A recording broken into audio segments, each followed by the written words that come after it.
అమ్మాయిలపై దారుణాలు, వికృత చేష్టలు రోజురోజుకి పెరిగిపోతున్నాయి. అసలు సమాజంలో ఆడవారి రక్షణకు ఏ దేవుడు దిగిరావాలి అనే ప్రశ్న ఉత్పన్నమవుతోంది.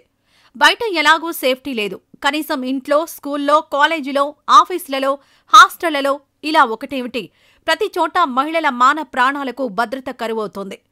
తాజాగా అనంతపురం జిల్లా బుక్కరాయ సముద్రంలో సెంట్రల్ యూనివర్సిటీ వద్ద దారుణం చోటు చేసుకుంది. ఇక్కడ ఆదివారం మధ్యాహ్నం 2:30 గంటల సమయంలో ఉమెన్స్ హాస్టల్ బాత్రూంలోకి ఒకరు తొంగి చూస్తూ వీడియో తీస్తున్నట్లు నీడ కనబడిందని విద్యార్థినులు చెబుతున్నారు. అప్రమత్తమైన విద్యార్థిని కేకలు వేయడంతో ఆగంతకుడు పారిపోయాడు. దీంతో భయభ్రాంతులకు గురైన అమ్మాయిలు ఈ విషయాన్ని వీసీకి ఫిర్యాదు చేసినప్పటికీ పట్టించుకోలేదని వాపోయారు. తమకు భద్రత కరువైందని ఆవేదన వ్యక్తం చేశారు. ఇలాంటి సంఘటన జరగడం ఇదే మొదటిసారి కాదని, గతంలో కూడా ఇలానే జరిగిందని విద్యార్థినులు చెబుతున్నారు. గతేడాది డిసెంబర్ 9వ తేదీన అర్ధరాత్రి కూడా కొందరు యువకులు అమ్మాయిల బాత్రూముల వైపు తొంగి చూసేందుకు ప్రయత్నించారని, అప్పుడు కూడా విద్యార్థినులు గట్టిగా కేకలు వేయడంతో ఆ యువకులు పారిపోయారని అంటున్నారు.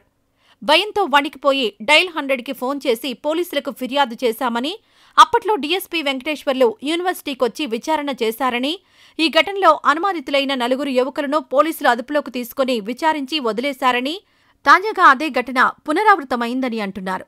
అప్పుడే పోలీసులు, యూనివర్సిటీ యాజమాన్యం కఠిన చర్యలు తీసుకుని ఉంటే మళ్లీ ఇలాంటివి జరిగేవా అని వారు ప్రశ్నిస్తున్నారు.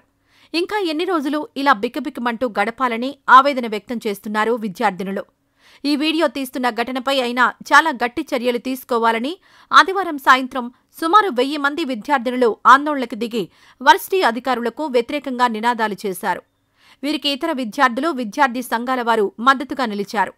విద్యార్థినుల ఆందోళన గురించి సమాచారం అందుకున్న పోలీసులు యూనివర్సిటీకి చేరుకుని విద్యార్థినులతో చర్చలు జరిపి ఈ సమస్యను పరిష్కరిస్తామని హామీ ఇచ్చారు.